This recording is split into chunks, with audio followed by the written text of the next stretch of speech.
Salam alaikum, كنتمنى كاملين تكونوا بخير وعلى خير. في هاد لا فيديو on va voir les modes ventilatoires. غادي نشوفوهم بلا ديتاي في هاد لا فيديو. غنبداو بالفونتيلاسيون سبونتاني. Alors قبل ما نشوفوا الفونتيلاسيون سبونتاني c'est quoi le respirateur? Alors le respirateur d'anesthésie est un appareil contrôlant électroniquement la ventilation de bassin. Elle délivre au patient un mélange gazeux composé d'oxygène, d'air et de protoxyde d'azote. Alors la ventilation spontanée, c'est la pression intrapulmonaire régnant au repos dans nos poumons. Aslan بين مسمية ديالها, c'est ventilation spontanée. Nos poumons et la pression atmosphérique, c'est la référence, le zéro pendant l'inspiration spontanée. La pression diminue et devient négative. Un volume d'air pénètre dans les poumons pendant l'expiration. Cette pression augmente et devient positive. Ce même volume est chassé vers l'extérieur dans tous les cas. Les pressions atteintes sont très faibles et oscillent dans un tout petit intervalle qui est à peu près de moins 3 millibars à plus 3 millibars.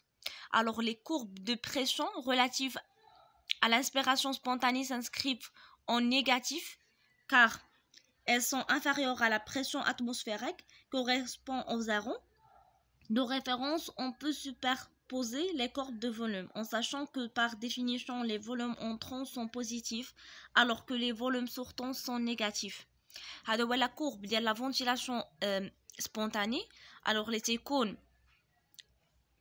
en volume, en pression, la pression intrapulmonaire كتكون positif في l'expiration, négatif في l'inspiration, positif, négatif plutôt positif.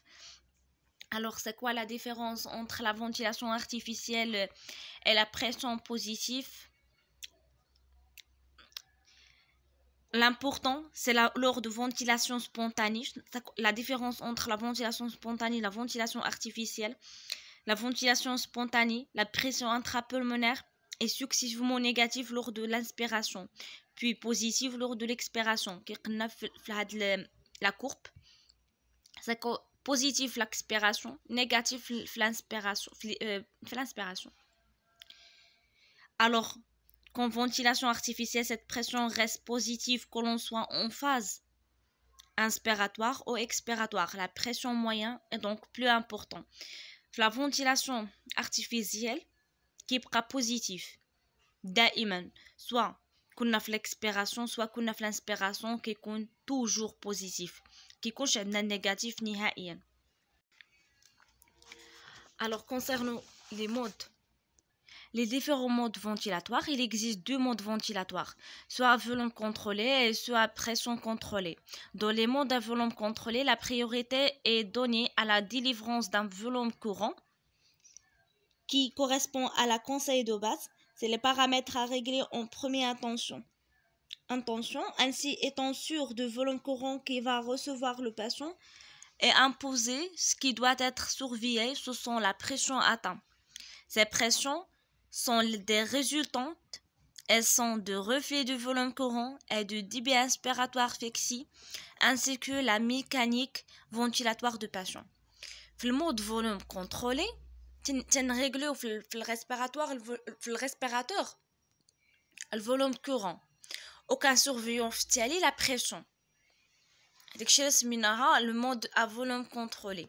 Alors dans le mode pression contrôlée, la priorité est donnée à la pression sans dépasser certaines valeurs de pression. Alors le mode pression تنريغليو البريسيون.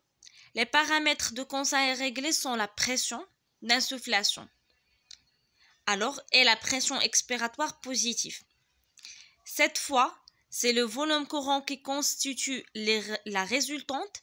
En effet, il est le reflet de gradient de pression imposé et de la mécanique ventilatoire de patient, ce qui signifie que tout changement de cette dernière l'influencera directement.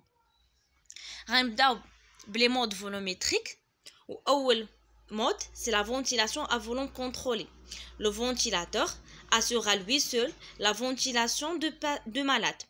Une ventilation spontanée est impossible. Alors le respirateur, هو اللي تيدير كلشي. كيدير كلشي. Une ventilation spontanée est impossible. كتكون impossible la ventilation spontanée. Un volume courant préréglé et insufflé dans les poumons de patients à une fréquence prédéterminée, a un rapport I sur E, un débit inspiratoire et une FiO2 fixée. Une PEP peut également être ajustée. Concernant les indications de ce mode, la ventilation contrôlée est la ventilation de choix. Lorsqu'une dépression des centres respiratoires rend impossible toute activité ventilatoire spontanée, ventilation per et post-anesthésique, autant que persiste une dépression ventilatoire importante, une autre situation dans laquelle la ventilation contrôlée reste un mode de choix est celle où la ventilation spontanée de malade n'est pas souhaitée, soit pour limiter la consommation d'oxygène de patients, notamment au niveau des muscles respiratoires, soit parce que la ventilation spontanée entraîne une désadaptation importante de sujet de son ventilateur.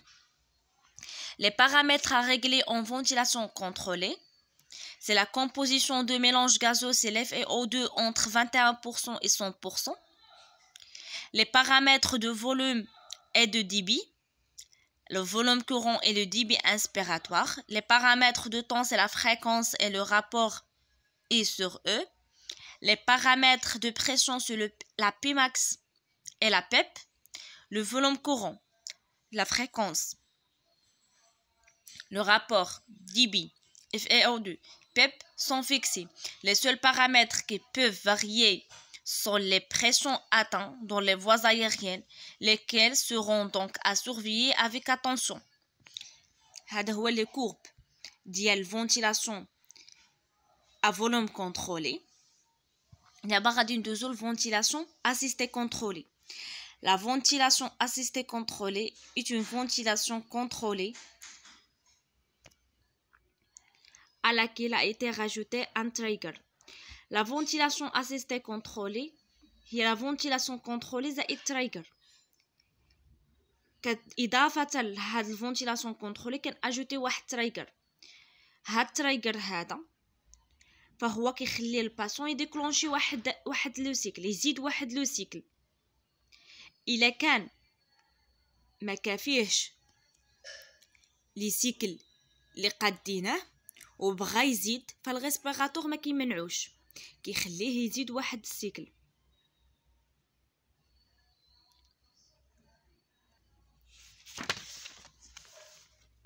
Alors, le trigger est assimilable à un seul de déclenchement. C'est le patient en aspirant spontanément.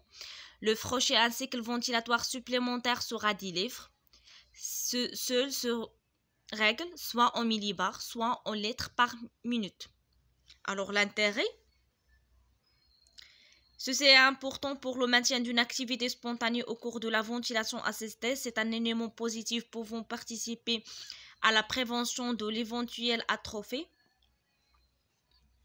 des muscles respiratoires chez les patients assumés à une ventilation mécanique de plus en ce mode aux patients d'augmenter sa ventilation en minutes par rapport à ses besoins. Toutefois, le travail développé pour déclencher des cycles supplémentaires peut être responsable d'un épuisement des muscles respiratoires. Si le trigger est difficilement déclenchable, un ventilateur offrant une ventilation assistée contrôlée avec un trigger sensible, un débit d'insufflation important supérieur au débit d'appel de patients doit permettre une meilleure tolérance de ce mode. Alors, l'avantage de ce mode, l'adaptation possible de la ventilation minute aux besoins de patients variable dans la journée en fonction de son état, stress, fièvre, choc. Les inconvénients, risque d'hyperventilation lorsque la fréquence spontanée de patients est trop élevée. Les paramètres à régler, ce sont rigoureusement les mêmes qu'en ventilation contrôlée, avec niainement la valeur de trigger à ajuster en plus. وصلنا لافان ديال لا فيديو، كنتمنى تكونوا خديتوا دي انفورماسيون جداد اللي غيكونوا استفدتوا بهم. بسلام عليكم.